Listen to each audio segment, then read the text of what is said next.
Hapa kwa hizi conversations zetu mingi. Nataka tuongelee 50-50.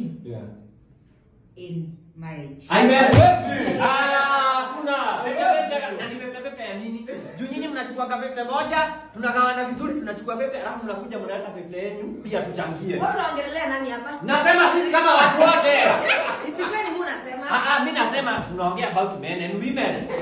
If you feel you are a man, ujiweke hapo. If you are a woman, ujiweke. Kama mnasema 50-50, wamama wa kitambo hapo wanaenda kazini. Yes. Kazi yao ilikuwa kukaa kwa nyumba, kupika, kuosha watoto.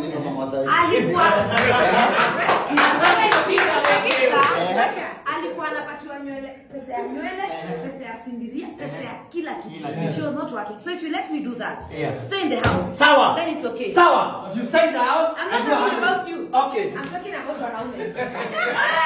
Mimi niko na kitu ya kusema. Mimi ndio nimesema hiyo swali lakini hivi ndio nasema. Sinasema nusu hivi.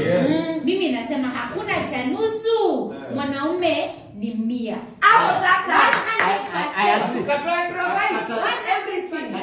After mwanaume ametekea over 100%. Yes. On top of that bado utakuja umwambie wewe ni mwanaume wa aina gani? Mbona uja save? Si aseme hiyo 100. Mwanaume ni kujipanga mimi. Okay. Mwanaume ni kujipanga. Don't say that. Mwanaume usave from there. Bas. Yes. Kwa hivyo nikishapanga hesabu yangu yote, niweke mpaka savings na kila kitu. Nione mahali nimetoshea, niende niishi ghetto. Tutaenda ghetto. Kwani wewe anaishi huko kwingine ni kina nani? Kwani mali. Kwani usishikane?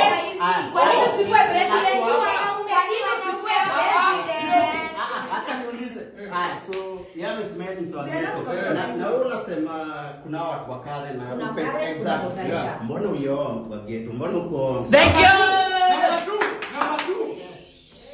Uko nje. Sikuna mama wanapika chapati kila asubuhi saa 10 asubuhi. Mbona wewe upiki?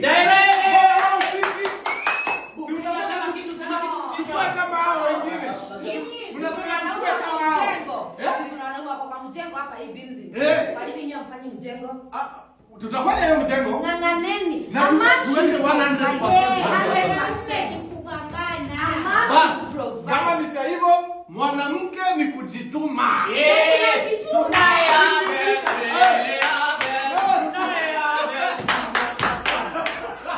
Nikiivisha biriani saa 8 usiku. Amka.